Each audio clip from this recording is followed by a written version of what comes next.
Hello everyone, my name is Preksha Singh Rajawat. Welcome back to my channel. आज मैं आपके सामने tenses part 4 लेके आई हूँ, तो चलो शुरू करते हैं।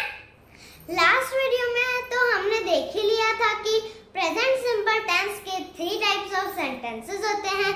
वो होते हैं affirmative sentences, number second negative sentences, number third interrogative sentences. तो उसमें से हमने अफर्मेटिव सेंटेंसेस डिटेल से समझ लिए थे, तो चलो हम नेगेटिव सेंटेंस भी डिटेल से समझ लेते हैं। नेगेटिव सेंटेंसेस यानी कि जिसमें नॉट या नहीं का प्रयोग होता है।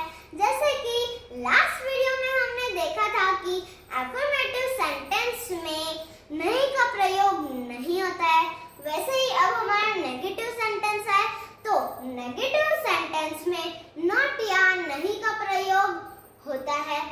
तो उसका स्ट्रक्चर क्या होता है? उसका स्ट्रक्चर होता है सब्जेक्ट प्लस डू या does plus not plus V1 plus object. तो हमने सब्जेक्ट, ऑब्जेक्ट और वर्ब की को तो हमें पता ही है, तो चलो हम डू और डज के बारे में समझते हैं। तो डू और डज में भी 2 रूल्स होते हैं। रूल नंबर 1, जिस सेंटेंस के सब्जेक्ट में ही, शी, इट या कोई भी नेम आता है, जैसे कि प्रेक्षा, कृष्णा एक्सेट्रा, अगर आते हैं तो उसमें डज का प्रयोग होता है।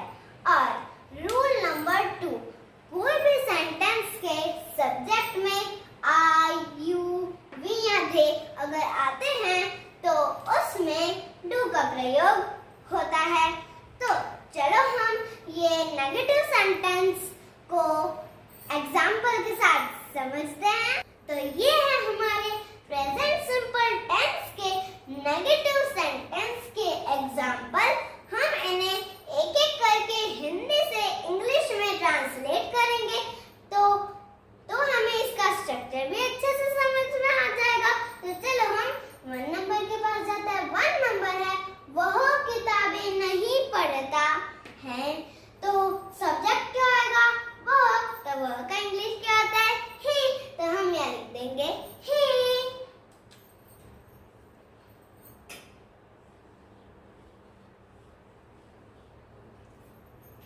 तो सब्जेक्ट के बाद क्या आता है? डू या डज। तो ही हमारे किस रूल में से आता है?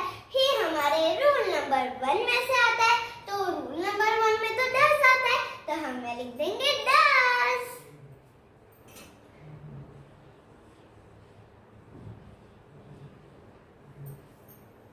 तो डज के बाद क्या आता है? नॉट। तो नॉट हम यहाँ लिख देंगे।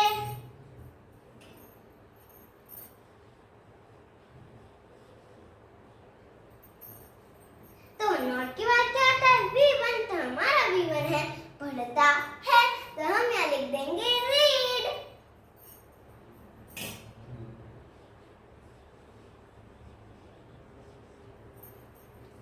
तो V1 के बाद क्या है? ऑब्जेक्ट। तो हमारा ऑब्जेक्ट क्या है? हमारा ऑब्जेक्ट है किताबें, तो हम यहाँ लिख देंगे बुक्स।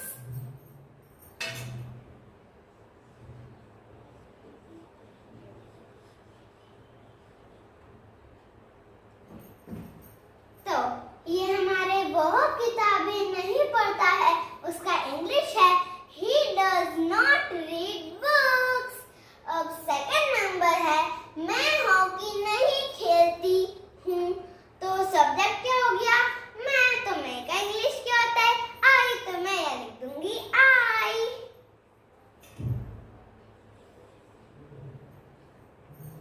तो सब्जेक्ट के बाद क्या होता है? डू या डज। तो आई किस रूल में से है? हमारा आई रूल नंबर 2 में से है, तो रूल नंबर 2 में डू आता है, तो हम यहाँ लिख देंगे डू।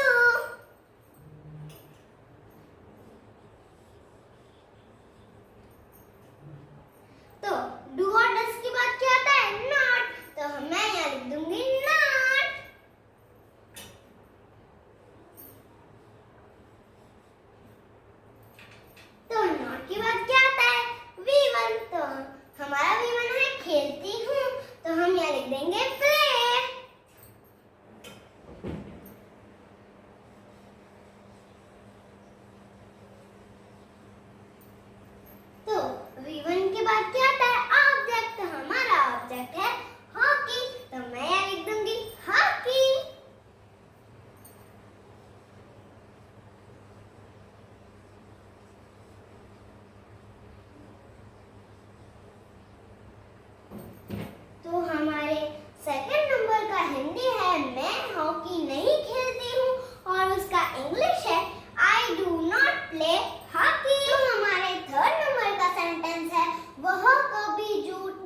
झूठ। तो अब हम लिखते हैं लाई।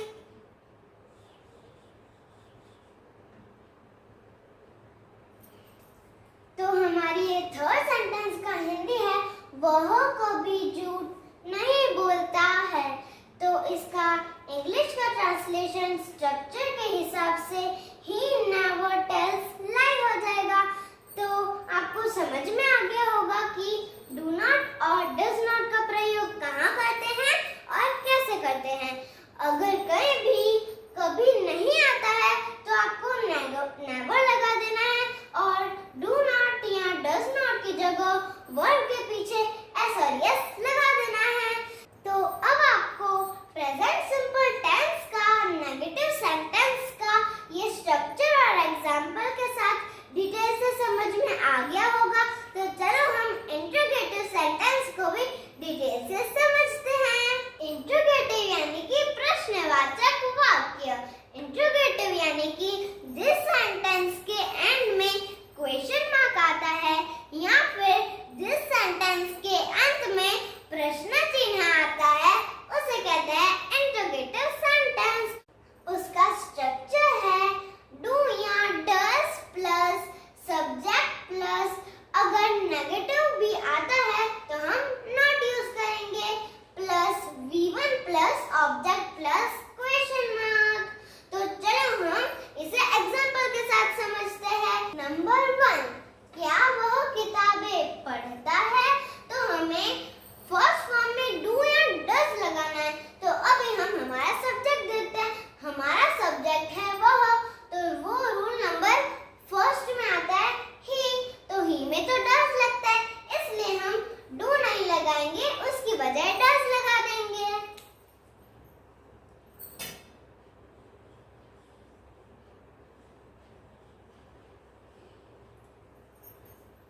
प्लस सब्जेक्ट, तो सब्जेक्ट हमारा वो है, तो वह उसका इंग्लिश ही होता है, तो हम यहाँ लिख देंगे ही।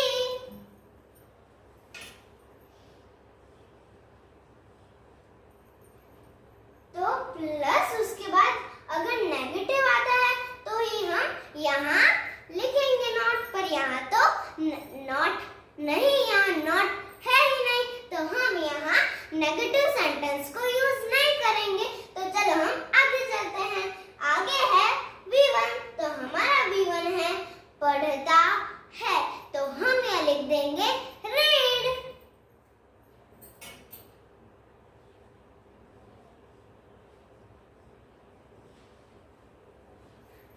प्लस ऑब्जेक्ट है, तो हमारा ऑब्जेक्ट क्या है? किताबें, तो हम यहाँ लिख देंगे बुक्स।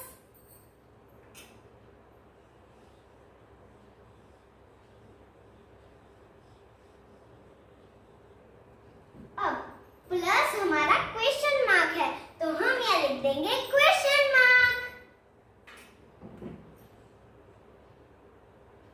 तो हमारा फर्स्ट सेंटेंस का हिंदी है, क्या वह किताबें पढ़ता है, और उसका इंग्लिश है उसके स्ट्रक्चर से के हिसाब से ही हमें उसका सेंटेंस लिखना है। तो स्ट्रक्चर से के हिसाब से ही हमने सेंटेंस लिखा है, तो उसका सेंटेंस है डज ही रीड बुक्स। तो ये हमारा नंबर 1 का हिंदी है, क्या वह किताबें पढ़ता है, तो उसका इंग्लिश स्ट्रक्चर के हिसाब से है डज ही रीड बुक्स। अब हम नंबर 2 है, क्या वो किताबें नहीं पढ़ते हैं?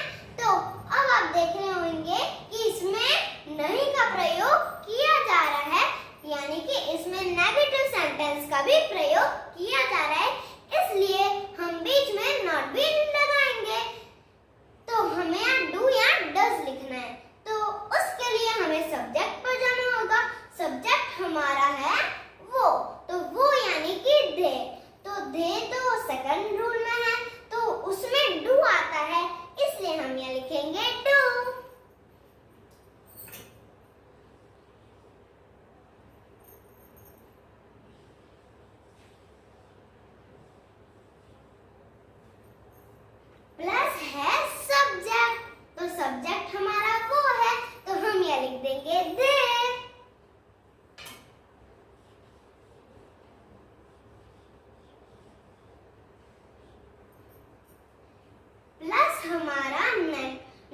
नहीं आ रहा है, इसलिए हम यहाँ नॉट लगा देंगे।